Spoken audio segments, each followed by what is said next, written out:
Hi there, and welcome to this week's edition of Top End Track Talk. I'm Andrew O'Toole, and today we'll be having a look at this coming Wednesday's meeting here at Fanny Bay, which is the 17th of April. Before we have a look at the Darwin fixture though, the first day of the Alice Springs Cup Carnival was held last Saturday, and the feature event, the Alice Springs Guineas, was taken out in record-breaking fashion by the Will Savage-trained Sava 2XL, ridden by apprentice Laurel Crow. Many congratulations to the connections of Sava 2XL, who may well now go forward to the Alice Springs Gold Cup on the first Monday in May, and it is to be hoped that this very smart galloper will be seen during the carnival here in Darwin during July and August. Back to Darwin now, and a total of 35 horses are engaged to compete in 5 races on Wednesday, and 5 last start winners feature among the acceptors, so that in itself will create plenty of interest. The first race gets underway at 3:10 Northern Territory time and is the Lexus of Darwin Handicap for the 0 to 64 gallopers, and it's over 1,200 metres. My numbers in the first are 3, 4, 1 and 2. Going here with number 3, Taipei Dancer. This horse returned from a 4-month break with a very impressive win here at the last meeting. That was in Class 2 company over the 1,000 metres. Of course, trained by Jason Manning and ridden by his partner Vanessa Arnott.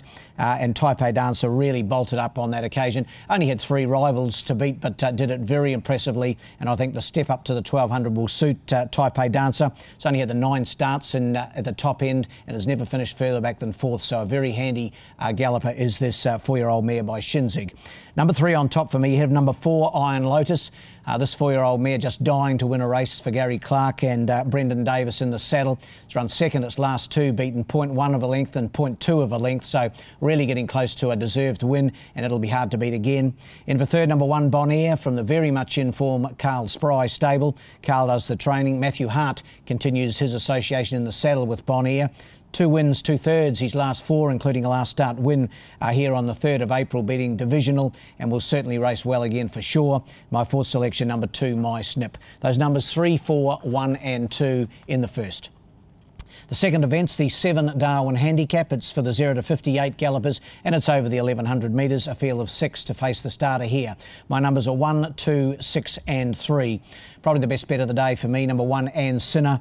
Kim Gladwin aboard for trainer Carl Spry. It's won its last 2 here, Class 2 company, and then in this grade, 0 to 58, last time out on the 16th of March. Pretty promising galloper. He's a 6-year-old, 31 starts now, 3 wins, 7 seconds and 4/3, but he's certainly taken to racing in the top end since coming to the Spry stable not that long ago. I've got him on top clearly, ahead of number 2, Tregoric. Now this was the horse that ran second to Ann Sinner last time out, trained by Leah Walling-Dent and Brendan Davis in the saddle, certain to be hard to beat again. In for third, number 6, that's Caitlin's Angel. Jared Todd is not aboard. In fact, Vanessa Arnott takes them out here for Phil Cole. Vanessa on Caitlin's Angel. Last 3 runs have been consistent, 5th, 3rd and 4th, so getting close to putting its foot right on the till. And in for 4th, number 3, Carmen Aaron. 1, 2, 6 and 3 in the second. The third in the day is the Bet365 Handicap.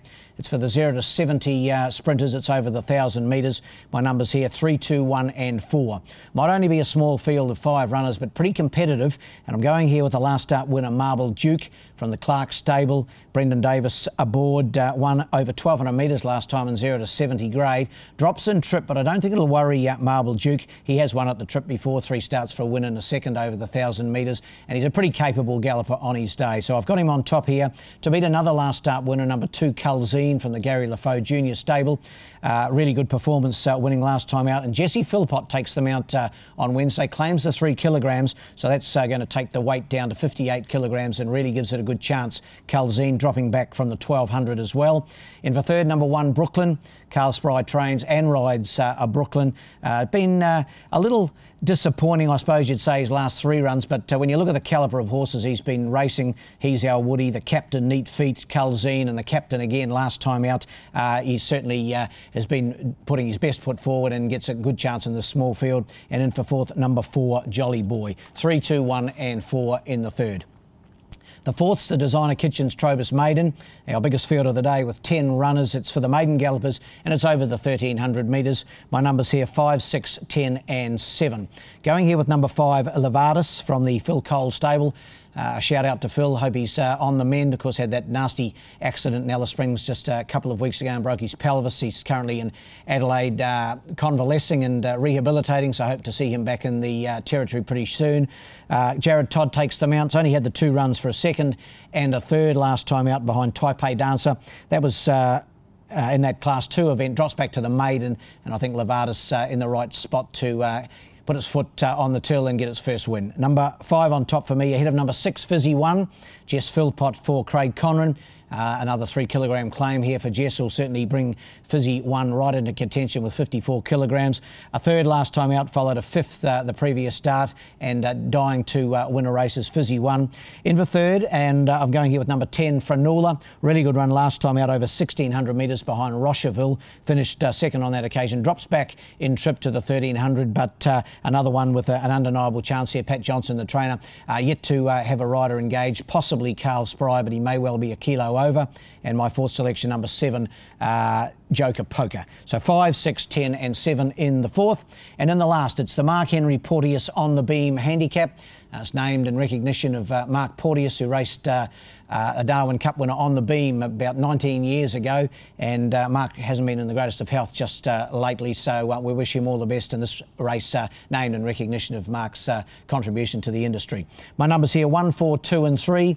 Number 1 could complete a pretty good day for the Carl Spry stable. Awesome Mo as a last start maiden winner, beating the highly regarded Patriot Day. Carl takes them out on this occasion. Matty Hart rode the other day, but Carl takes them out here at the 59.5 kilograms. Looks a horse with a real future. Has had only the 4 starts in Darwin for a 4th, 2 seconds, and that last start win, and I think can be winning again. Number 1 for me, ahead of number 4, Divisional. We had this as our one of our better bets at the last meeting here on the 3rd of April. Finished second behind Bon Air. It was a pretty good run. Brendan Davis and Gary Clark combined will allow it another chance here. In for third, number 2, Desiree, also a stablemate of Divisional in the Clark stable. Kim Gladwin aboard, a winner 3 starts back. Does tend to mix its form a little bit, Desiree, but on her day she's pretty handy. And in for 4th, number 3, Restless, the consistent Restless. He's another one knocking on the door for a major prize. 1, 4, 2 and 3 in the last. The best bet on the day comes up in the second, as I mentioned earlier, number 1, and Sinner. Looks a young horse, or he's actually not a young horse, he's a 6-year-old now, but he certainly looks a horse with promise. He's taken to the dirt surface here in the top end really well, and I think he'll be winning race 2. Well, the best roughie on the day comes up in the last. Won a good race here the other day for third, number 5, Vidar. Race 5, number 5, Vidar. Well, that wraps up this edition of Top End Track Talk, but we'll be back in advance of our next meeting here, which is, of course, the public holiday meeting on Anzac Day, which is Thursday week, the 25th of April. In the meantime, good luck and good punting.